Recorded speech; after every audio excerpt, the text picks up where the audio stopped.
할렐루야. 우리 한번 따라서 하겠습니다. 속사람을 날마다 새롭게, 속사람을 날마다 새롭게. 주님께 기도하면서 설교 준비를 하는데 어떤 제목으로 말씀을 드릴까 하면서 주께서 주신 감동을 따라서 정한 제목입니다. 제가 한글학교 노인들을 가르치기 위해서 학장에 매주 이제 몇 번씩 하는데 노인들이 노래해요 선생님 그래. 그럼 노래합시다 하면 제일 많이 부르는 노래가 뭔지 아세요? 고장난 벽시계는 멈추었다. 그 세월은 멈추지 않네. 참 열창을 해요 박수 쳐가면서. 듣고 싶지 않다는 얘기죠. 그렇습니다. 세월은 멈추지 않고 흐르고 흘러만 갑니다. 이에 대해서 시편 90편 말씀은 이렇게 우리에게 소개를 하고 있죠. 우리 한번 찾아볼까요? 시편 90편 3절부터 10절까지만 같이 한번 읽어보시겠습니다.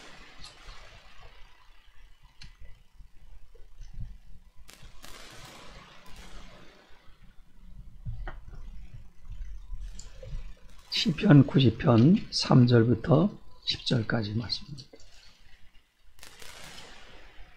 제가 3절 봉독하겠습니다.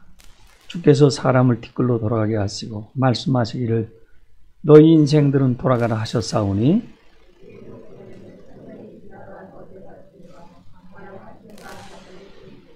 주께서 그들을 홍수처럼 쓸어가시나이다. 그들은 잠깐 자는 것 같으며 아침에 돋는 풀 같으니이다.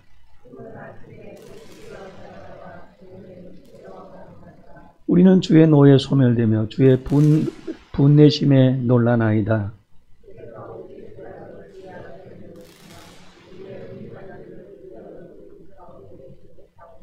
우리의 모든 날이 주의 분노 중에 지나가며 우리의 평생이 순식간에 다하나이다.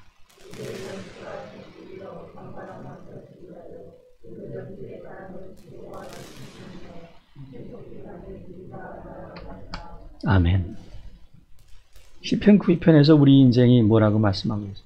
순식간, 일식간에 다하는 사람의 한평생을 한순간으로 피었다지는 꽃과 같다고. 또 성경 여기저기에 우리 인생이 얼마나 짧은지에 대한 얘기를 많이 하고 있습니다. 우리의 평생은 한순간인 것 같아요. 아니 벌써? 내가 60이 넘었어? 아니 70? 아니 80? 지난 세월을 돌아보면 잠깐뿐이죠. 어렸을 때에는 어른이 빨리 되고 싶었죠. 그래서 어른이 된다는 게 까마득하게 보여가지고 누가 너 몇 살이냐고 물어보면 나이를 몇 살쯤 올려가지고 자기가 다 큰 사람인 것처럼 어린인 것처럼 그렇게 늘려서 나이를 얘기했던 기억도 납니다. 근데 지나고 보니까 한순간이에요. 여기 우리 김진노 목사님 내가 서원교회에서 목회할 때 총각으로 만났습니다. 근데 오늘 이제 할아버지가 됐어요. 저기 앉아있는 김영철 집사님, 김영철 장로님, 또 동방권사님 저분들 구로종 교회를 개척하면서 신혼 때 만났죠. 근데 벌써 손자 손녀가 가득합니다. 다 그렇죠. 우리 김 장로님도 구로종 교회에서 만났어요. 그래서 대학생이었습니다. 근데 지금 정년 퇴직해가지고 저렇게 지내는 걸 보면은 참 한순간이다 생각을 해봅니다. 우리 최 장로님, 이혼한 권사님 우리 교회 개척하면서 개척 멤버로 시작하셨는데 신혼부부인데 아이를 몇 년 동안 갖지를 못해갖고 목사님 기도해 주세요 그러더니 조금 전에 이래를 만났는데 몇 살이니? 그러면서 벌써 30이 넘었어요. 옛날 같으면 이젠 어른이죠. 세월이 그렇게 빠른 것 같아요. 뭐 여기 계신 분들 하나하나 짚어보면은 다 그런 과거가 있는 것 같습니다. 제가 오늘 저기 인도권에서 교회가 있을 때 그때 우리 교회에 찾아오신 분이 임경 원장님하고 또 이용남 집사님. 그땐 참 수줍은 분들이었어요. 뭐라고 한마디 얼굴이 빨개져가지고 그저 고개를 툭 숙이고 얘기 못하던 그런 분들이었는데 우리 이용남 집사님 뭐가 그렇게 급했는지 먼저 하늘나라로 국적을 옮기셨고 또 우리 임경 원장님은 할머니가 됐어요. 또 이경 원장님 어떻습니까? 처녀시절에 성결대학교 직원으로 있었는데 세 자매들이 우리 교회에 등록을 했습니다. 예경, 이영자, 또 이정순.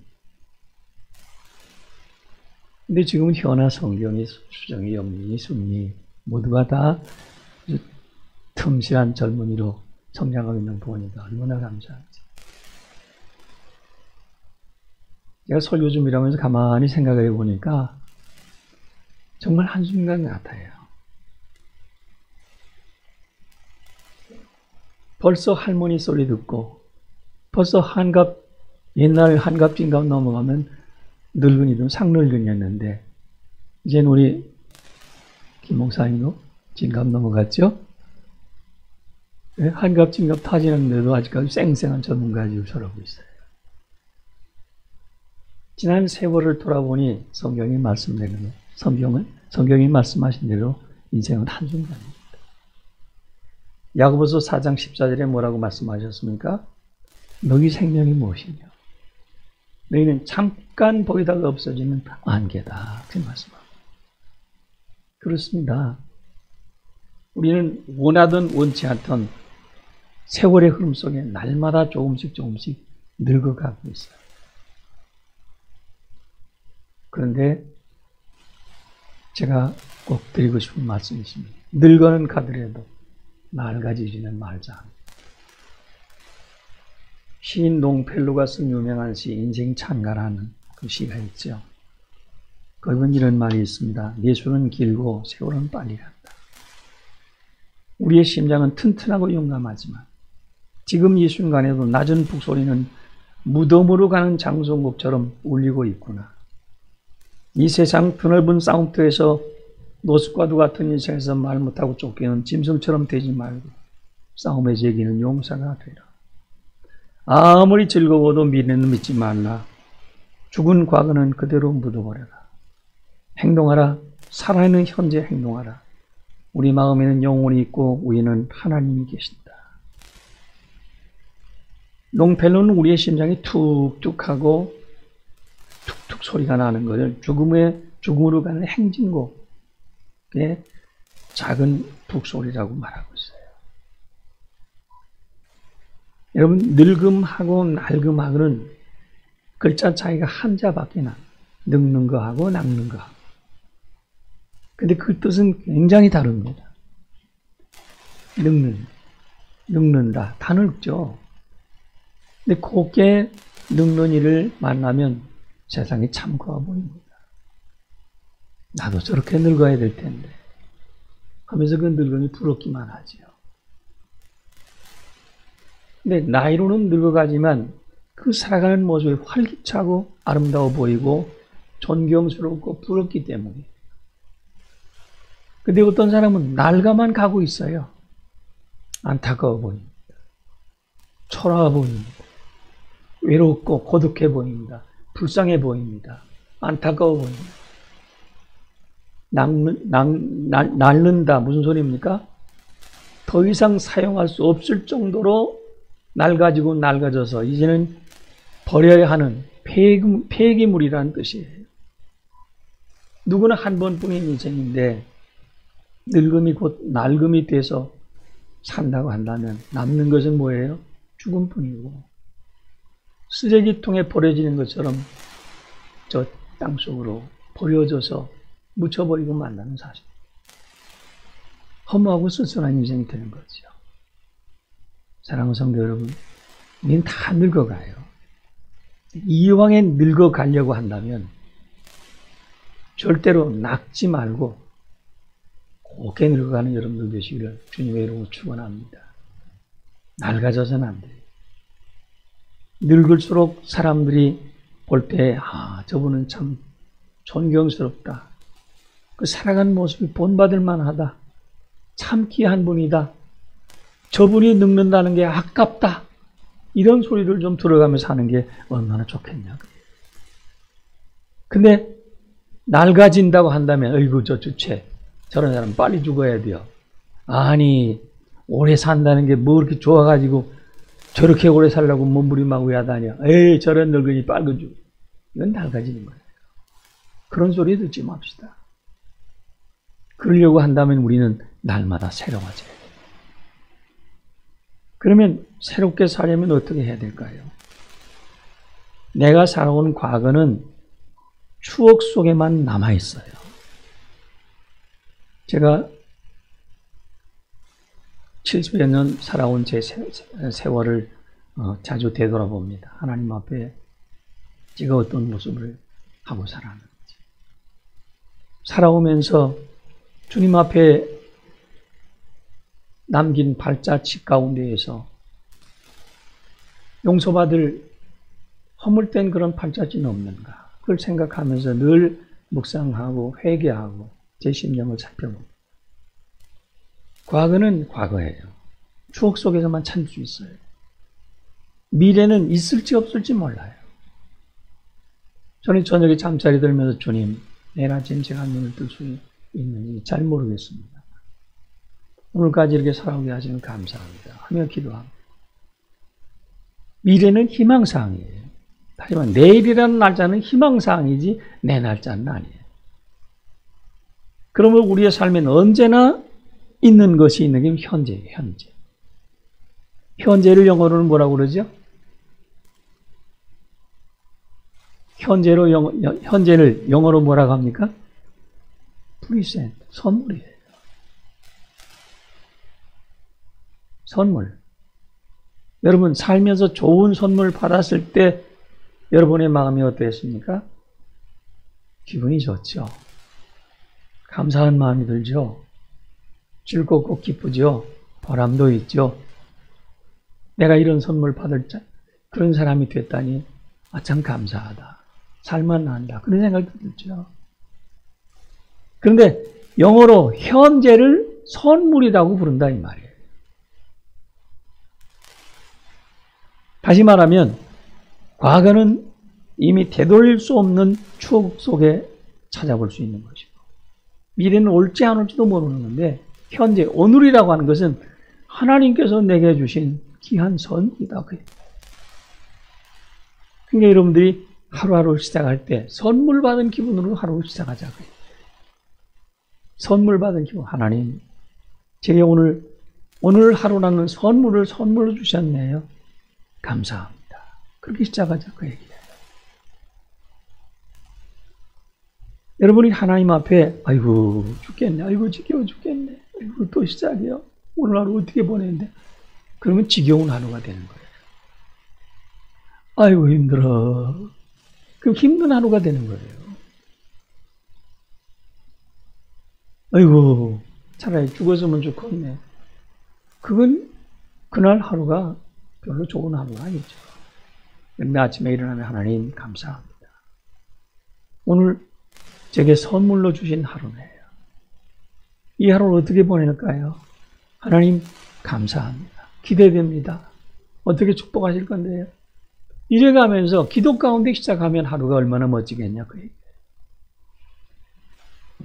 여러분이 비록 실패한 경험이 있어서 그 아픔도 있고 또 좋지 않은 일이 있어서 힘들고 어렵지만 그럼에도 불구하고 그걸 과거로 돌리고 하나님 제게 이런 경험을 주셨고 이런 아픔을 주셨고 이런 어려움을 주셨는데 주님 그 모든 것들이 오늘 선물 같은 하루 가운데에서 하나하나 풀어지게 하여 주시고 새롭게 걸어가는 걸음 속에 주의 영광이 나타나기를 소원합니다.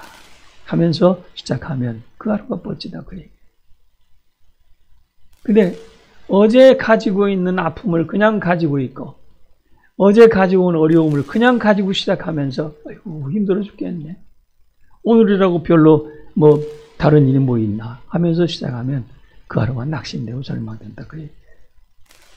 여러분이 하나님께서 내게 소망을 주셨고 하나님께서 내게 은혜 주셨고 하나님께서 내게 복 주셨고 하나님께서 내게 자녀로 삼아주셔서 이 걸음 가게 하셨습니다. 오늘 선물 같은 하루는 정말 복될 것이다 하는 생각을 가지고 시작한 하루하루가 정말 복이 될 줄 믿으시기 주의 이름으로 축원합니다. 다 같이 따라서 합시다. 선물 같은 하루하루를 주님의 이름으로 시작합시다. 믿습니까? 자, 그러면 우리가 그런 하루하루, 그런 감사한 하루를 보내기 위해서 어떻게 해야 될까요? 고린도후서 4장 16절 오늘 본 말씀입니다. 거기 보면 겉사람은 후패하나 속사람은 날로 새롭도다. 우리 육신에는 겉사람과 속사람이 있지요. 겉사람은 육신, 고깃덩이입니다. 낡아져요. 늙어가요. 근데 속사람, 우리의 영혼입니다. 우리의 심령입니다. 우리의 마음입니다. 겉사람은 비록 후패하지만 우리의 속사람은 날로 새롭도다. 무슨 얘기입니까? 여러분 나이가 들어가지고 겉사람은 자꾸 늙어가고 자꾸 힘없어지고 자꾸 옛날보다는 기력도 쇠해지고 그렇긴 하지만 그러나 우리 속사람은요 절대로 늙어지지 않는다는 사실을 기억하세요. 몸은 늙어도 마음은 늘 젊게 사는 거. 얼마든지 살 수 있어요. 몸은 늙어도 마음은 젊게. 이건 누구든지 경험하고 있는 사실이고 여러분도 그렇게 하잖아요. 우리가 하나님 앞에서 하루하루를 복되게 살려고 한다면 속사람을 날마다 새롭게 하는 일을 해야 된다. 영혼을 새롭게 해야 됩니다. 여러분의 심령이 날마다 새로워진다 한다면 그 사람 이 몸뚱이는 자꾸 늙어가서 힘도 딸리고 모든 것이 쇠약해진다 할지라도 지금 당장 죽어간다 할지라도 절대로 그것 때문에 잘못되게 살아갈 일이 없다는 사실이에요. 제가 전도사 때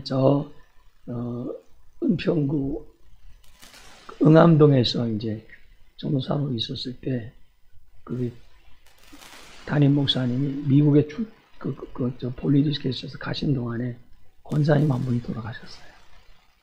이 권사님 댁에서 전화가 왔어요. 전사님, 우리 형님이 돌아가시면 빨리 오셔서 임종예배 인도해야 된다. 그 쫓아갔습니다. 90노인이에요. 제가 가니까 이 양반이 벌써 돌아가실 시간이 되신 것 같아요. 예배 드려달라고 그래서 예배를 드리는데 권사님 무슨 찬송? 그러니까 하늘 가는 밝은 길. 그래서 하늘 가는 밝은 길 같이 불렀어요. 하늘 가는 밝은 길이 1절 딱 불렀는데 그분이 전사님 하늘문이 열렸어요. 천사가 내려와요. 다시 불러주세요.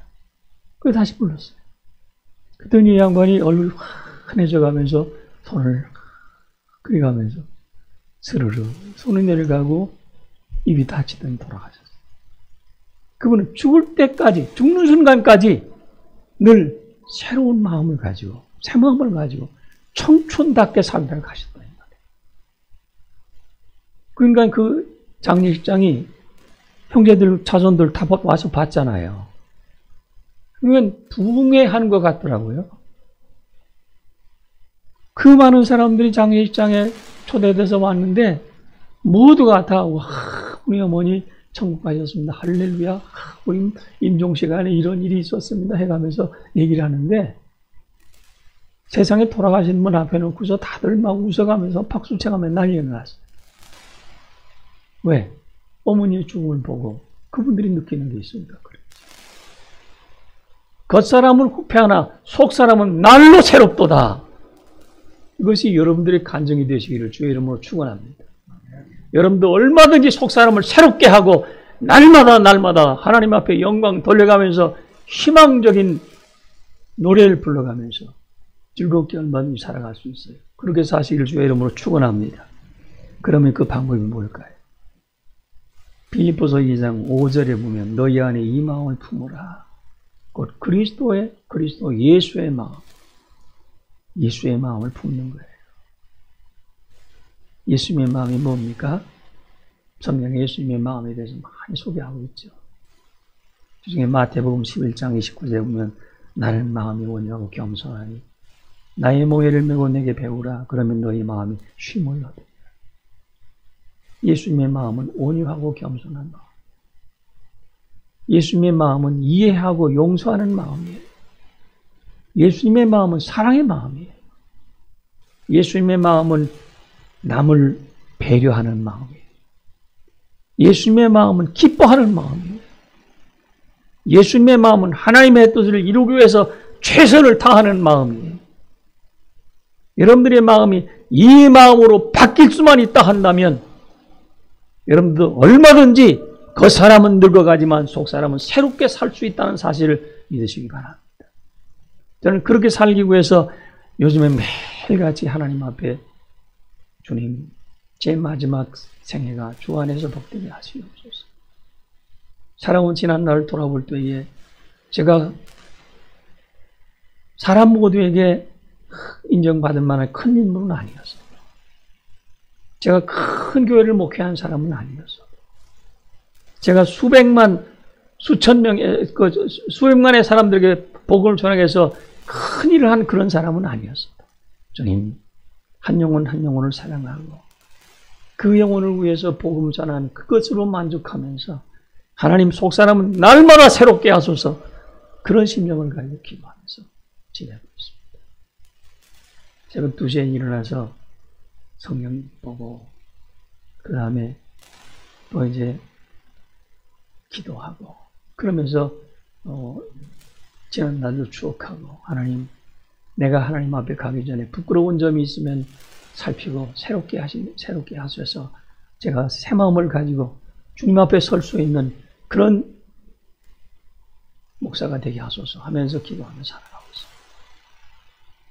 우리 여러분의 심령도 살펴가면서 기도 많이 할 때가 있어요. 어떤 때는 어떤 장로님이 좀 자꾸 떠올려가면 기도가 많이 나와요.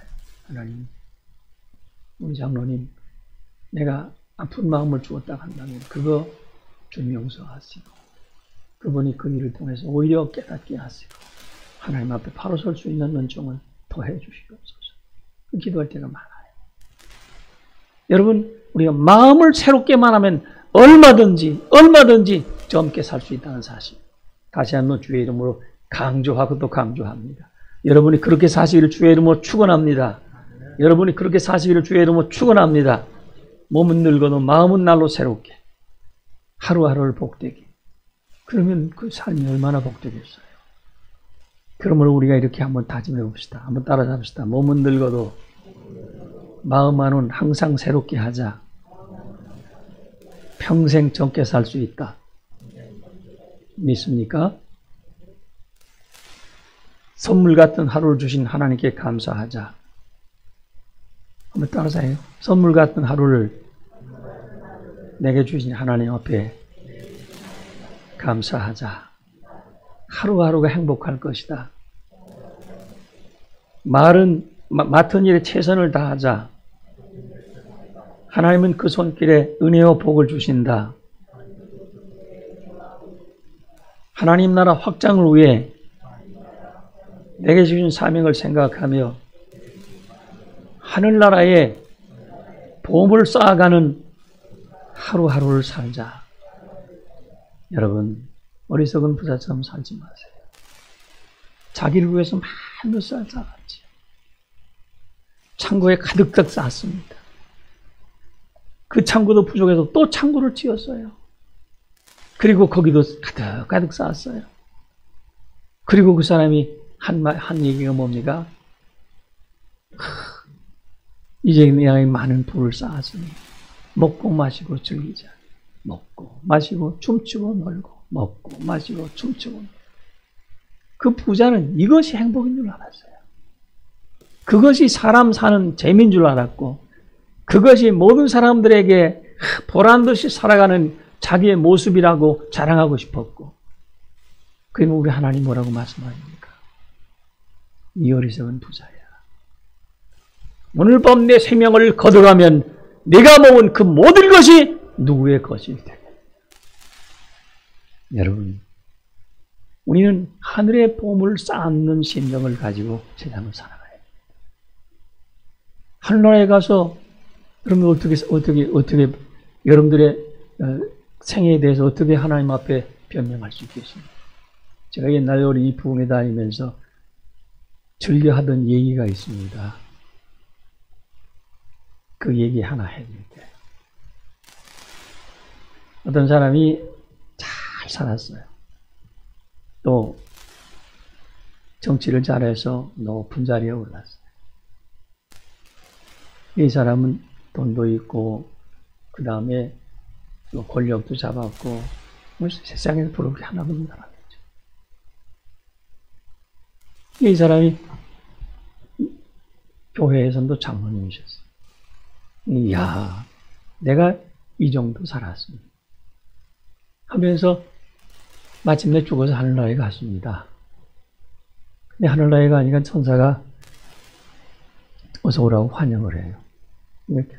내가 살 집이 어디냐고 물으니까 천사가 그 사람을 데려간